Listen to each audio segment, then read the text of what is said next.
Hello दोस्तों। तो कैसा महसूस कर रहे हैं? उम्मीद करते हैं बहुत अच्छा महसूस कर रहे होंगे और बहुत अच्छी आपकी तैयारी चल रही होगी और आपकी तैयारी में आपका साथ देने हम आ चुके हैं। आज हम बात करने वाले हैं chapter wise frequently repeated question. तो छोड़ो, हम कंसेप्ट्स की बात करने वाले हैं कि किस चैप्टर से कौन कौन से कंसेप्ट हैं जो हर बार रिपीट होते हैं, बार बार रिपीट होते हैं, उन्हीं पे क्वेश्चन बनता है। अगर अभी तक कुछ नहीं पढ़ा है उस चैप्टर में या किसी चैप्टर में, तो सिर्फ वही टॉपिक वही कंसेप्ट करने हैं ताकि क्वेश्चन जो फिक्स है आना वो ना छूटे। इधर उधर की बात नहीं करती है, सीधा टूट पड़ते हैं आराम से। पहला चैप्टर है हमारा रियल नंबर। सबको पता है इसके अंदर हम एक दो चीजें ही पढ़ते हैं भाई, एलसीएम निकालना, एचसीएफ निकालना, इरेशनल प्रूव करना, यही थोड़ी सी बातें हैं। तो पहली बात है कि भाई proving giving number irrational, irrational prove करने जरूर आएगा। √2 √3 √5 या फिर रेशनल इरेशनल मिक्स करेगा, जैसे 2 + √3/5, मतलब कुछ भी। ऐसा नहीं है कि यही पूछेगा, कुछ भी वो कर सकता है, इरेशनल प्रूफ जरूर कराएगा। उसके बाद दूसरा क्या है, एलसीएम एचसीएफ निकालना आना चाहिए। और एक रिलेशन इसको जरूर याद रखना, किन्हीं भी दो नंबर का एलसीएम इंटू एचसीएफ इक्वल होता है उन्हीं दो नंबर के प्रोडक्ट के। एक लाइन है, एक नंबर में क्वेश्चन पूछ सकता है, बहुत बार पूछा है, एक और बार पूछ लेगा तो तुम मुझसे कुछ कह नहीं पाओगे क्यों पूछा। आगे चलते हैं। आगे है हमारे पास क्या, लीनियर इक्वेशन। लीनियर इक्वेशन से क्वेश्चन कैसे बनेंगे, मतलब बनते तो बहुत टाइप के हैं, लेकिन जो फ्रिक्वेंटली बनते रहते हैं कि ये तो पूछेगा ही पूछेगा, सिर्फ वही टॉपिक है यहाँ पे। अगर ये चैप्टर नहीं कर रखे हैं तो इन टॉपिक्स को जरूर करना। Questions related to the condition of a pair of linear equation, no solution, unique solution. ये तुमको सिचुएशन दी जाएगी कि दो लीनियर इक्वेशन है, नो सॉल्यूशन है उनका, यूनिक सॉल्यूशन है, इनफाइनाइट मेनी सॉल्यूशन है। अगर नो सॉल्यूशन है मतलब लाइंस पैरेलल हैं, यूनिक सॉल्यूशन है मतलब एक पॉइंट पर टकरा रही हैं, इनफाइनाइट मेनी सॉल्यूशन मतलब लाइन एक दूसरे के ऊपर आ गई हैं। इन पे कंडीशंस क्या होती हैं, a1/a2 is equals to b1/b2 is equals to c1/c2 इसके लिए। तो ये सारी कंडीशंस अलग अलग पेयर ऑफ लाइंस के लिए याद कर लेना, समझ लेना। इन पे क्वेश्चन आना एकदम फिक्स है, डेफिनेट है, तुम इसको नकार नहीं सकते। वर्ड प्रॉब्लम, अब भाई वर्ड प्रॉब्लम तो कहीं से भी आ सकती है। वर्ड प्रॉब्लम को तुमको डील करना आना चाहिए, उनको लीनियर इक्वेशन में कन्वर्ट करना आना चाहिए, पेपर पे उतारना आना चाहिए सिचुएशन को। ठीक है, मतलब वो तो कैसी भी बना सकते हैं, तो वर्ड प्रॉब्लम भी जरूर करना। पहले ये सब करना, फिर वर्ड प्रॉब्लम भी जरूर करके देखना, अपने आप को चेक करना। ठीक है, आगे चलते। आगे है क्वाड्रेटिक इक्वेशन। इसमें क्या है, find the nature of root of a quadratic equation. Nature of root पता होना चाहिए, रूट निकालने आना चाहिए, sum of root, product of root. इसीलिए पॉलिनोमियल्स में अलग से नहीं लिखा है, प्रोडक्ट ऑफ रूट और nature of root, sum of root, ये सारी चीजें जरूर करना, जरूर करना। क्वेश्चन जरूर आएगा, आराम से नंबर उठेगा। वर्ड प्रॉब्लम भाई, अब तुम इसको भी नहीं नकार सकते कि वर्ड प्रॉब्लम तो भाई लीनियर इक्वेशन से बनेंगी, यहां से बनेंगी, हर जगह से बनेंगी। तो जरूर करना कोशिश कि तुम क्वेश्चन पढ़ के जो सिचुएशन उसमें दी हुई है तुम उनको नंबर्स की फॉर्म में लिखना तुमको आता हो। अगर मैं बोलूं कि आज से 4 साल पहले मेरी उम्र, उसके रिस्पेक्ट में इतना कुछ है, तो ये तुमको कॉपी पर लिखना आना चाहिए नंबर्स की फॉर्म में। ऐसा नहीं कि दिमाग खराब हो गया पता ही नहीं चल रहा। जो क्वेश्चन में इंग्लिश में लिखा हुआ है, जो वो तुमसे पूछ रहा है, जब तक वो समझ नहीं आएगा कि भैया ने मुझसे क्या पूछा है, चलो एग्जाम लेने वाले भैया तो नहीं है, वो तो बहुत बड़े सारे, सर ने मुझसे क्या पूछा है, तब तक उसका आंसर दोगे कैसे। तो इसलिए बहुत सारी वर्ड प्रॉब्लम प्रैक्टिस करना, उनको खुद से सॉल्व करने की कोशिश करना कि क्या मैं समझ भी पा रहा हूं कि जो कॉपी में, जो पेपर में लिखा है वो मुझे समझ में आ भी रहा है, वो क्वेश्चन में समझा। आंसर देना तो बहुत बड़ी, बहुत दूर की बात हो गई, क्या मैं क्वेश्चन भी समझा हूं। तो पहले क्वेश्चन समझने की कोशिश करना, तभी ये वर्ड प्रॉब्लम्स कर पाओगे, वरना तो कितनी ही प्रैक्टिस कर लो वर्ड प्रॉब्लम नहीं कर पाओगे जब तक क्वेश्चन तुम खुद नहीं समझ सकते। तो इसलिए क्वेश्चन पढ़ो समझो फिर सॉल्व करो। ठीक है, चलो आगे चलते हैं। आगे एपी, भाई बेसिक चीजें क्या क्या पूछ सकता है, finding the nth term. nth term पूछेगा भाई, आगे से पीछे से, नॉर्मल चीजें हैं, बेसिक सी चीजें हैं, आनी चाहिए।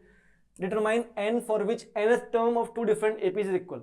अब ये नहीं है कि यही पूछेगा, मैं ये बता रहा हूं कि ये जरूर करके जाना ऐसे कंसेप्ट, ताकि इसके आसपास के भी कर पाओ। अब दो अलग अलग एपी दे दिया, एक ये रहा एक ये रहा, उसने बोला कि एक टर्म है जो इन दोनों की इक्वल है। अब बताओ वो कौन से नंबर की टर्म है जो इनकी इक्वल है। तो ऐसे वो और भी क्वेश्चन बना सकता है, लेकिन अगर तुम ये क्वेश्चन कर सकते हो तो इसके आसपास का कोई भी क्वेश्चन कर पाओगे। तो इसीलिए एक कंसेप्ट लिखा है और इस पे फिर वो कितने क्वेश्चन बना ले वो तुम जरूर कर पाओगे। तो 2 एपी कंपेयर करके क्वेश्चन कर लेना, सिंगल एपी में स्टार्ट से कोई टर्म लास्ट से कोई टर्म वो सब कर लेना। और एक और क्या बात है, केस स्टडी। अब भाई केस स्टडी को फिक्स नहीं यहीं से आएगा, कहीं से भी आ सकता है। तो हर चैप्टर को देखो, अगर तुम्हारे अंदर समझ है ना कि तुम सिचुएशन पढ़ के समझ सकते हो तो तुम आराम से कर पाओगे। लेकिन अगर तुमको पढ़ने की हैबिट ही नहीं है, क्वेश्चन पढ़ के समझ ही नहीं आ रहा क्या पूछा है क्या दिया है, तो कितना ही कर लो कुछ समझ नहीं आएगा। इसलिए क्वेश्चन पढ़ के खुद समझने की कोशिश करना, सॉल्यूशन पे मत भागा करो। पहले क्वेश्चन को अच्छे से समझो, डीप में जाओ, पूछ क्या रहा है खुद पता करो, खुद पता लगाओ इस बात का कि क्या पूछा है। उसके बाद में पंच बनना आंसर करने के लिए, पहले क्वेश्चन समझो। ठीक है, ओके आगे देखो भाई, ट्रायंगल। अगर तुमने ट्रायंगल अब तक नहीं पढ़ा है, कुछ तुमको ट्रायंगल में नहीं आता बहुत ज्यादा, तो कोई जरूरत नहीं है ट्रायंगल पढ़ने की, पहले पढ़ रखा है, थोड़ा बहुत रिवीजन की जरूरत है तो ये चीजें तुम करना, वरना मत करना। वही नॉर्मल से बीपीटी थ्योरम और proving that the ratio of the areas of two similar triangle is equal to the square of the ratio of their corresponding sides. अब ये एक क्वेश्चन लिखा है, इसका मतलब यही आएगा। इसका मतलब ये है कि अगर तुम इसको प्रूव करना सीख जाते हो, जो इसमें बात बोली है, तो तुम इसके आसपास के और बहुत चीजें करने लायक हो। तुम्हारी क्षमता है कि इसमें कुछ घुमाया जाए, कुछ और पूछा जाए, तो तुम जरूर कर लोगे अगर तुम ये वाला क्वेश्चन कर सकते हो। तो सिर्फ इसका सॉल्यूशन मत देखना, अगर ये तुम कर पाओगे तो मतलब तुम और क्वेश्चन भी कर पाओगे। इसका मतलब सिर्फ इतना ही है। आगे हम चले, सर्कल, इसके लिए भी सेम बात है। अगर अगर अगर पहले नहीं पढ़ रखा है तो ट्रायंगल सर्कल छोड़ो, और बहुत चैप्टर हैं पढ़ने के लिए जो कि जिनका आरओआई ज्यादा है, कम टाइम में ज्यादा नंबर देंगे तुमको। ठीक है, तो इन पे तभी जाना जब तुमने पहले पढ़े हो। Proving that the tangent drawn at the end of a diameter are parallel, मतलब ये डायमीटर, यहाँ टेंजेंट, प्रूव करो पैरेलल है। अगर इसको प्रूव करना आ गया तो इसके साथ साथ और कई चीजें खुद से प्रूव करनी आ जाएंगी, समझ बढ़ जाएगी तुम्हारी। दूसरा क्या है, proving that the opposite side of a quadrilateral circumscribing a circle. एक क्वाड्रिलेटरल है, अंदर एक सर्कल फंसा हुआ है, तो क्या प्रूव करना है, subtend supplementary angle at the centre. जो अपोजिट साइड से वो सेंटर पे सप्लीमेंट्री एंगल बनाती हैं। अगर तुम ये कर पाते हो तो और 500 चीजें एक्स्ट्रा खुद कर पाओगे। इसीलिए एक चीज लिखी है, उसके आसपास की चीजें खुद कर पाओगे। तो इनको जरूर करना, और इनको करने में तुम्हारी इतनी क्षमता डेवलप हो जाएगी कि आसपास के और क्वेश्चन कर पाओगे। और फिर बोल रहा हूं, ट्रायंगल सर्कल तभी करना जब ये पहले से पढ़ रखे हो, बेसिक्स मजबूत हो, तभी कर पाओगे इनको, वरना मत करना। और बहुत चैप्टर है। Find the length of radius of tangent, radius और टेंजेंट मतलब कि सर्कल देगा, रेडियस दे देगा, कुछ और यहाँ पर देगा, यहाँ पर देगा। मतलब बेसिक एक बात है, एक सर्कल है, यहाँ से कोई पॉइंट है, टेंजेंट डली, टेंजेंट बनाई सेंटर से, तो 90 बनता है। इस पे वो ये लेंथ देके, ये देके, ये मतलब कुछ भी पूछ सकता है इनमें से, जरूर पूछेगा इस बात पे तो क्वेश्चन। तो इस बात को भी रिवाइज कर लेना। ठीक है, आगे चलते हैं। आगे क्या है, आगे ट्रिग्नोमेट्री। ट्रिग्नोमेट्री बहुत मजेदार चैप्टर है उनके लिए जिन्होंने पढ़ रखा है।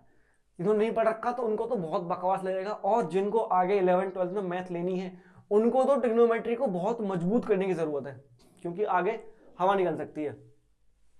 तो बेसिक तो पढ़ना ही है, sine cos tan cosec sec cot कौन सा क्या होता है, ट्रिग्नोमेट्रिक टेबल बहुत बेसिक हो गया। उसके बाद प्रूव करने वाली चीजें, proof related question based on trigonometric identities, जैसे कि एक लिखी हुई है और आइडेंटिटी है 1 + tan square theta equals to sec square theta, और 1 + tan इक्वल्स टू कोसेक, है ना। तो ये आइडेंटिटीज यूज करके क्वेश्चन प्रूव करने आने चाहिए। तो प्रूव वाले क्वेश्चन कर लेना, बहुत सारे प्रैक्टिस। और क्या है, some application of trigonometry, height and distance, problem involving angle of elevation, angle of depression. Angle of elevation depression बहुत तसल्ली से प्यार से समझाएगा वीडियो में, चैनल पे आगे होगी या फिर आ जाएगी, जरूर देखना। डिस्टेंस बिटवीन शिप्स मतलब वही है कि क्वेश्चंस प्रैक्टिस करना, इस टाइप के बहुत सारे अलग अलग टाइप के जो लिख दिया ना इसमें कि एंगल ऑफ एलिवेशन डिप्रेशन समझ में आना चाहिए अच्छे से। तो ये हर क्वेश्चन में यूज होगा ही होगा, ऐसा नहीं है कि एक क्वेश्चन में यूज होगा। अगर ये बेसिक नहीं पता है तो कोई क्वेश्चन नहीं कर पाओगे। उसके बाद इस तरह के क्वेश्चन जिनमें ये चीजें हों, कुछ कुछ टॉपिक लिखे हैं, ऐसा नहीं है कि सारी बात लिख जाएगी। अगर यहाँ पे सिर्फ 1-2 पॉइंट लिखे हैं तो ये 2 पॉइंट करोगे तो इनके आसपास खुद से 7-8 पॉइंट और प्रिपेयर हो जाएंगे इनको करने में। ठीक है, ठीक है। आगे क्या है, surface area and volume.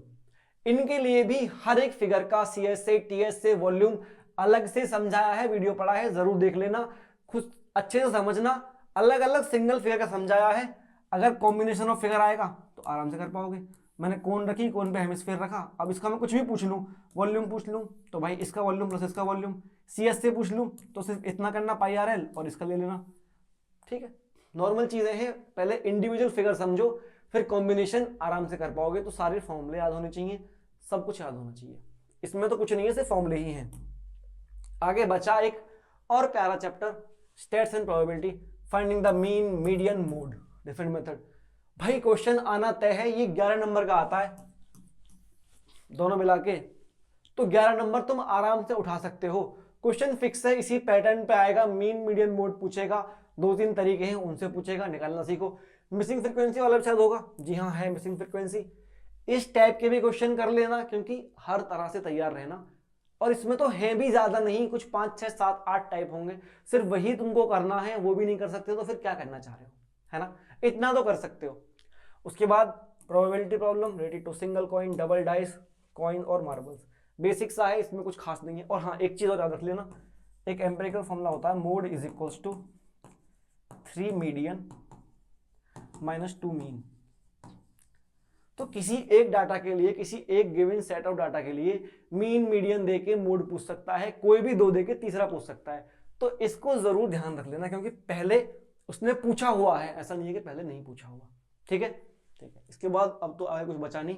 Thank you आप सब लोगों का, जितना आपको आता था बहुत बेहतर है। अब इन जो टॉपिक मैंने यहाँ पे लिखे हैं उनमें से कोई भी नहीं आता है तो सबसे पहले उसको प्रिपेयर करो। जब ये सारे टॉपिक प्रिपेयर हो जाएं उसके बाद तुम कुछ और करने जाना, सबसे पहले इनको कंप्लीट करो अगर इनमें से कुछ बचा है तो। और किसी ने कुछ नहीं पढ़ा तो भाई ट्रायंगल सर्कल छोड़ के बाकी सारे चैप्टर्स को कर डालो, सिर्फ ये टॉपिक। धन्यवाद।